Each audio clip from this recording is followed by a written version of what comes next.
എല്ലാവർക്കും എൻ്റെ യൂട്യൂബ് ചാനലിലേക്ക് സ്വാഗതം. ഇന്നത്തെ വീഡിയോ എപ്സന്റെ new model all in one ink tank പ്രിന്ററായ എപ്സൺ L4260 എന്ന പ്രിന്ററിന്റെ അൺബോക്സിംഗും ഫസ്റ്റ് സെറ്റപ്പ് എല്ലാം ഉള്ള ഒരു ഫുൾ വീഡിയോ ആണ് നിങ്ങൾക്ക് പരിചയപ്പെടുത്തി തരുന്നത്. വീഡിയോ കാണുമ്പോൾ എൻ്റെ ചാനൽ ഒന്ന് സബ്സ്ക്രൈബ് ചെയ്യുക, ലൈക്ക് ചെയ്യുക, കമന്റ് ചെയ്യുക, ഷെയർ ചെയ്യുക. അപ്പോൾ നേരെ വീഡിയോയിലോട്ട് പോകാം.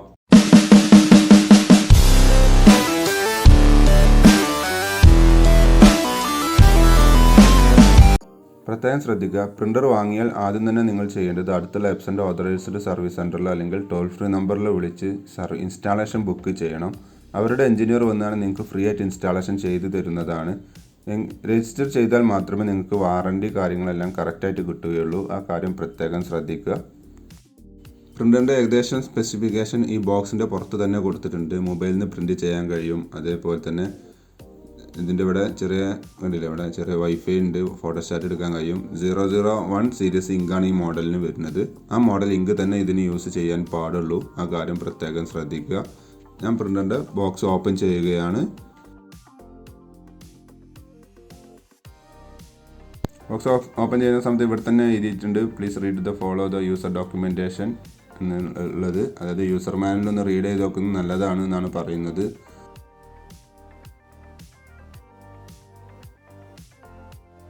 ബോക്സ് ഓപ്പൺ ചെയ്യുന്ന സമയത്ത് മുകളിൽ തന്നെ യൂസർ മാനുവലും ഡ്രൈവർ സൈഡിലുള്ളൊരു കിറ്റാണ് ഈ കാണുന്നത്. ഞാൻ നേരത്തെ പറഞ്ഞ പോലെ ടോൾ ഫ്രീ നമ്പർ അവിടെ കൊടുത്തിട്ടുണ്ട്. അതിൽ നിങ്ങൾക്ക് ബുക്ക് ചെയ്യാം ഇൻസ്റ്റാളേഷന്.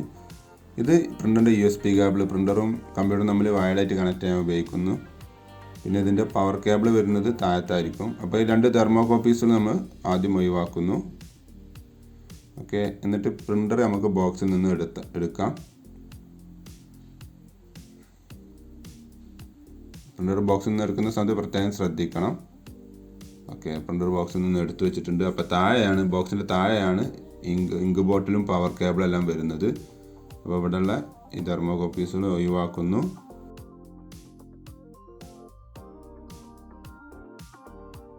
യെസ്, കണ്ടില്ലേ, 4 ഇങ്കാണ് വരുന്നത്. അതിൻ്റെ അകത്ത് തന്നെ ആ പവർ കേബിളും ഉണ്ട്. അത് ഒഴിവാക്കരുത്. ആ പേപ്പർ പീസ് ഒഴിവാക്കുന്ന സമയത്ത് ശ്രദ്ധിക്കുക. കണ്ടില്ലേ, ഇവിടെ പവർ കേബിൾ ഇതിൻ്റെ അകത്താണ് വരുന്നത്.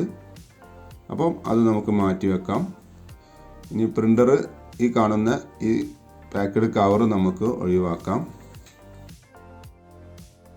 കവർ ഒഴിവാക്കിയതിന് ശേഷം ഈ കാണുന്ന ബ്ലൂ സ്റ്റിക്കേഴ്സ് ഫുള്ള് റിമൂവ് ചെയ്തിരിക്കണം. പ്രത്യേകം ശ്രദ്ധിക്കുക, ഈ സമയത്ത് പ്രിൻ്റർ പവർ ഓൺ ചെയ്യാൻ പാടില്ല. ആ കാര്യം പ്രത്യേകം ശ്രദ്ധിക്കണം. കംപ്ലീറ്റ് ബ്ലൂ സ്റ്റിക്കർ എവിടെയൊക്കെ ഉണ്ടോ അതെല്ലാം റിമൂവ് ചെയ്തിരിക്കണം. വീഡിയോൻ്റെ തുടക്കത്തിൽ പറഞ്ഞ പോലെ തന്നെ ഒരിക്കലും കഴിയുന്നതും നിങ്ങൾ എപ്സൻ്റെ ഓതറൈസ്ഡ് സർവീസ് സെൻറ്ററിൽ വിളിച്ച് ഇൻസ്റ്റാളേഷൻ ബുക്ക് ചെയ്യുക. നിങ്ങൾ സ്വയം ചെയ്യാൻ നിൽക്കരുത്. എന്തെങ്കിലും പ്രശ്നങ്ങൾ ഉണ്ടായി കഴിഞ്ഞ് കഴിഞ്ഞാൽ പിന്നെ നിങ്ങൾ സ്വയം ചെയ്തത് കൊണ്ട് ചിലപ്പോൾ വാറണ്ടി കിട്ടാൻ സാധ്യതയില്ല. ആ കാര്യം പ്രത്യേകം ശ്രദ്ധിക്കണം. അപ്പോൾ അങ്ങനെ നമ്മൾ കംപ്ലീറ്റ് ബ്ലൂ സ്റ്റിക്കർ റിമൂവ് ചെയ്ത് കഴിഞ്ഞു. ഇനി നെക്സ്റ്റ് പ്രോസസ്സ് വരുന്നത് ഇങ്ക് ഫില്ല് ചെയ്യുക എന്നുള്ളതാണ്. പ്രിൻ്ററിൻ്റെ കൂടെ തന്നെ 4 ഇങ്ക് ഫസ്റ്റ് ഇനീഷ്യലായിട്ടുള്ള ഇങ്ക് കിട്ടിയിട്ടുണ്ടാവും. അപ്പോൾ ആദ്യം ചെയ്യേണ്ട സ്കാനർ മോഡ്യൂൾ ഇതേപോലെ 45 ആംഗിളിൽ ഓപ്പൺ ചെയ്ത് വെക്കുക. അപ്പോൾ അതിൻ്റെ താഴെയായിട്ട് നമുക്ക് ടാങ്ക് കാണാൻ കഴിയും. ടാങ്കിൻ്റെ ടോപ്പ് ഓപ്പൺ ചെയ്യുന്നു. അവിടെ ഓരോരോ ടാങ്കിനനുസരിച്ചുള്ള കളർ കോഡുകൾ ടാങ്കിൻ്റെ അവിടെ അടുത്ത് തന്നെ കൊടുത്തിട്ടുണ്ടാവും. Black, yellow, magenta, cyan. അതിൻ്റെ ഷോർട്ട് കട്ടായിട്ടാണ് ബ്ലാക്കിന് BK എന്നുള്ളതും യെല്ലോക്ക് Y, മജന്തക്ക് M, സിയാന് C എന്നൊക്കെ എഴുതി വെച്ചിട്ടുള്ളത് കാണാം. അപ്പോൾ ആദ്യം നമുക്ക് ബ്ലാക്ക് ഇങ്കാണ് ഫില്ലാവുന്നത്. ജസ്റ്റ് ബോട്ടിലിൻ്റെ ടോപ്പ് ഓപ്പൺ ചെയ്യുന്നു. ജസ്റ്റ് അതിലേക്ക് ടാങ്കിലേക്ക് ഇൻസേർട്ട് ചെയ്ത് വെച്ച് കഴിഞ്ഞാൽ ഓട്ടോമാറ്റിക്കായിട്ട് ഇങ്ക് ഫില്ലാവുന്നത് നമുക്ക് കാണാൻ കഴിയും. ഇവിടെ ടാങ്കിൻ്റെ ഫ്രണ്ടിൽ ട്രാൻസ്പെറൻ്റ് ആയിട്ട് കൊടുത്തതിലൂടെ നോക്കിക്കഴിഞ്ഞ് കഴിഞ്ഞാൽ ഒരു ഷെയ്ഡിങ് വ്യത്യാസം സംഭവിക്കുന്നത് കാണാം. അതായത് ടാങ്കിലേക്ക് ഇങ്ക് ഫില്ലാവുന്നു എന്നുള്ളതാണ് അതിൻ്റെ അർത്ഥം. ബ്ലാക്ക് ഇങ്ക് ഫില്ല് ചെയ്ത് കഴിഞ്ഞിട്ടുണ്ട്. അപ്പോൾ അതിൻ്റെ ബോട്ടിൽ മാറ്റി വെച്ച് ടാങ്ക് ലോക്ക് ചെയ്തു. നെക്സ്റ്റ് ഇങ്ക് യെല്ലോ ആണ് ഫില്ല് ചെയ്യാൻ പോകുന്നത്. അപ്പോൾ യെല്ലോൻ്റെ ടാങ്ക് ഓപ്പൺ ചെയ്ത് അതിലേക്ക് ബോട്ടിൽ നമ്മൾ വീഡിയോയിൽ കാണുന്ന പോലെ ജസ്റ്റ് ഒന്ന് ഇൻസേർട്ട് ചെയ്തു. ഓട്ടോമാറ്റിക് ഇങ്ക് ഫില്ലാവുന്നത് കാണാൻ സാധിക്കും.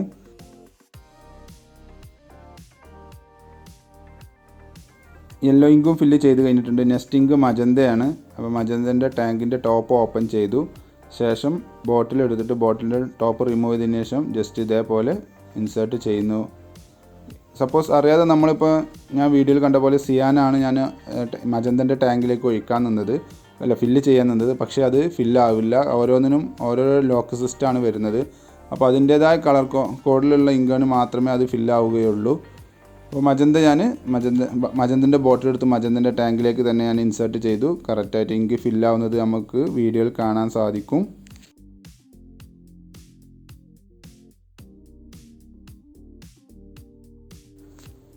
മജന്ത ഇങ്കും അങ്ങനെ ഫില്ല് ചെയ്ത് കഴിഞ്ഞു. ഇനി ലാസ്റ്റ് ഫില്ല് ചെയ്യാനുള്ള സിയാനാണ്. സിയാൻ്റെ ടാങ്കിൻ്റെ ടോപ്പ് ഓപ്പൺ ചെയ്തു, ബോട്ടിൽ അതിലേക്ക് ഇൻസേർട്ട് ചെയ്ത് വെച്ചിട്ടുണ്ട്.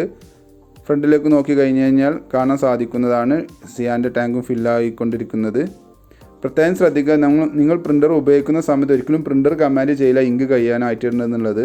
ഫിസിക്കലായിട്ട് അതിനാണ് കമ്പനിയുടെ ടാങ്കിൻ്റെ ഫ്രണ്ടിൽ ട്രാൻസ്പെറൻ്റായി കൊടുത്തിട്ടുള്ളത്. നമ്മൾ ഫിസിക്കലായി നോക്കുക തന്നെ വേണം. ആ കാര്യം പ്രത്യേകം ശ്രദ്ധിക്കുക. അപ്പോൾ ഇങ്ക് ഫില്ല് ചെയ്തതിന് ശേഷം next process printer power on ചെയ്യുക എന്നുള്ളതാണ്. അപ്പോൾ ബാക്കിൽ ഞാൻ പവർ കേബിൾ കണക്ട് ചെയ്തതിന് ശേഷം പ്രിൻ്ററിൻ്റെ പവർ ബട്ടൺ പ്രസ് ചെയ്ത് പ്രിൻ്റർ ഓൺ ചെയ്യുന്നു. പ്രത്യേകം ശ്രദ്ധിക്കുക, ഈ സമയത്ത് ഒരിക്കലും USB കേബിൾ വഴി കണക്ട് ചെയ്യാൻ പാടില്ല. അത് ഇതിൻ്റെ ഒരു ഫസ്റ്റ് ഇൻസ്റ്റാളേഷൻ എന്നുള്ള പ്രോസസ്സ് കഴിയാനുണ്ട്. അപ്പോൾ ഡിസ്പ്ലേ കുറച്ച് നേരത്തെ ഇനീഷ്യലൈസേഷന് ശേഷം ഡിസ്പ്ലേയിൽ ഇതേപോലെ ലാംഗ്വേജ് സെലക്ട് ചെയ്യാനാണ് ചോദിക്കുന്നത്. അപ്പോൾ ഞാൻ ലാംഗ്വേജ് ഇംഗ്ലീഷ് എന്നുള്ളത് സെലക്ട് ചെയ്തു. നെക്സ്റ്റ് ഇങ്ങനെ ഇൻസ്റ്റാൾ ആപ്പ് എന്ന് പറഞ്ഞിട്ടാണ് കാണിച്ചിട്ടുള്ളത്. അവിടെ നമ്മൾ ചെയ്യേണ്ടത് എന്താ വെച്ചാൽ അവിടെ ബാക്ക് എന്നുള്ളതിന് വേണ്ടിയിട്ട് അവിടെ കമാൻഡ് ചെയ്യാൻ പറഞ്ഞിട്ടുണ്ട്. നമ്മൾ സ്റ്റോപ്പ് ബട്ടൺ പ്രസ് ചെയ്ത് കഴിഞ്ഞ് കഴിഞ്ഞാൽ ഇതേപോലെ ജസ്റ്റ് ഒരു ഇനീഷ്യലൈസേഷൻ നടക്കും. ആ QR കോഡ് പോയിട്ട് ജസ്റ്റ് ഒരു ഇനീഷ്യലൈസേഷൻ അല്ലെങ്കിൽ പ്രിപ്പയറിംഗ് എന്നുള്ള മെസ്സേജ് കാണിക്കും. കുറച്ച് നേരം ഒന്ന് വെയിറ്റ് ചെയ്യുക. ഈ സമയത്ത് പ്രത്യേകം ശ്രദ്ധിക്കുക, പ്രിൻ്റർ ഓട്ടോമാറ്റിക് ഓഫ് ആവാൻ പാടില്ല. അതായത് കറണ്ട് പോയിട്ടൊന്നും പ്രിൻ്റർ പവർ ഓഫ് ആവാൻ പാടില്ല. ആ കാര്യം പ്രത്യേകം ശ്രദ്ധിക്കണം. അപ്പം ഇങ്ങനൊരു മെസ്സേജ് കാണിക്കും, സ്റ്റാർട്ട് അങ്ങനെ ഡയലോഗ് ബോക്സ് കാണിക്കും. ഈ സമയത്ത് ഞാൻ ചെയ്യേണ്ടത് ഒന്ന് ക്ലിയർ ആക്കി കാണിച്ചു തരാം. കണ്ടില്ലേ, ഇങ്ക് ഫില്ല് ചെയ്തു എന്നൊക്കെ എന്നെ ചോദിക്കുന്നത്. അവിടെ നമ്മൾ ഓക്കെ എന്നുള്ള ബട്ടൺ പ്രസ് ചെയ്യുന്നു. വീണ്ടും ഓക്കെ എന്നുള്ള ബട്ടൺ പ്രസ് ചെയ്തതിന് ശേഷം ഈ ക്വസ്റ്റ്യൻ ആ ബട്ടൺ ഒരു 5 സെക്കൻഡ് ഹോൾഡ് ചെയ്ത് വെക്കാനാണ് പറയുന്നത്. അപ്പോൾ 5 സെക്കൻഡ് ഞാൻ ഹോൾഡ് ചെയ്ത് വെച്ചു. ഡിസ്പ്ലേയിൽ കമാൻഡ് മാറുന്നത് കാണാം. സ്റ്റാർട്ട് ഇനീഷ്യലൈസേഷൻ കൺഫേം ചെയ്യാൻ നമ്മൾ ആ സ്റ്റാർട്ട് ബട്ടൺ പ്രസ് ചെയ്ത് കഴിഞ്ഞാൽ മതി. ഈ ഒരു പ്രോസസ്സ് ഇങ്ങനെ ഒരു 10 മിനിറ്റ് എന്നുള്ള പ്രോസസ്സ് ഉണ്ടാവും. ഇത് കംപ്ലീറ്റ് ആയതിനു ശേഷം മാത്രമേ ഫോട്ടോ കോപ്പി അല്ലെങ്കിൽ പ്രിൻറ്റ് ചെയ്യാൻ പാടുള്ളൂ. അതിനു മുമ്പ് ഒരിക്കലും പ്രിൻറ്റ് ചെയ്യാൻ പാടില്ല. ആ കാര്യം പ്രത്യേകം ശ്രദ്ധിക്കണം. ആ പ്രോസസ്സ് നടന്നുകൊണ്ടിരിക്കുകയാണ്. ഒന്ന് വെയിറ്റ് ചെയ്യണം. ഏകദേശം 10 മിനിറ്റോളം ഉണ്ടാവും. ഓക്കെ, അപ്പോൾ കുറച്ച് നേരത്തെ 10 മിനിറ്റ് കഴിഞ്ഞ് കഴിഞ്ഞാൽ ഇതേപോലെ ഇനീഷ്യലൈസേഷൻ കംപ്ലീറ്റ് എന്നുള്ള മെസ്സേജ് കാണിക്കും. അവിടെ ഓക്കെ എന്നുള്ളത് ക്ലിക്ക് ചെയ്യുക. പിന്നെ പ്രിൻ്റ് അലൈൻമെൻറ്റ് കാര്യങ്ങളൊക്കെ ചെയ്യണമെന്നുള്ളതാണ്. അത് ജസ്റ്റ് ഓക്കെ ഡൺ എന്നുള്ളത് കൊടുത്താൽ മതി. അപ്പോൾ ഫസ്റ്റ് ഇൻസ്റ്റാളേഷൻ ഇങ്ങനെ കംപ്ലീറ്റ് ആയിട്ടുണ്ട്. ഇനി നമുക്ക് ഫോട്ടോ കോപ്പി അല്ലെങ്കിൽ കമ്പ്യൂട്ടർ കണക്ട് ചെയ്തുകൊണ്ട് പ്രിൻറ്റ് ചെയ്യാം. ഞാനിപ്പോൾ സാമ്പിളിന് വേണ്ടി ഇതിൻ്റെ വൈഫൈ പാസ്വേഡിൻ്റെ ഒരു പ്രിൻ്റ് ഔട്ടാണ് ചെയ്തുകൊണ്ടിരിക്കുന്നത്. അതിൽ പേപ്പറിൽ പ്രിൻ്റ് വന്നിട്ടുണ്ട്. അപ്പോൾ നമ്മൾ ചെയ്ത വർക്കെല്ലാം കംപ്ലീറ്റഡ് ആണ് എന്നാണ് അർത്ഥം. അപ്പോൾ okay, thanks for watching my video. Video ഇഷ്ടമെന്ന് വിചാരിക്കുന്നു. സബ്സ്ക്രൈബ് ചെയ്യാൻ മറക്കരുത്. ലൈക്ക് ചെയ്യുക, കമൻറ്റ് ചെയ്യുക, ഷെയർ ചെയ്യുക. അപ്പോൾ ഓക്കെ.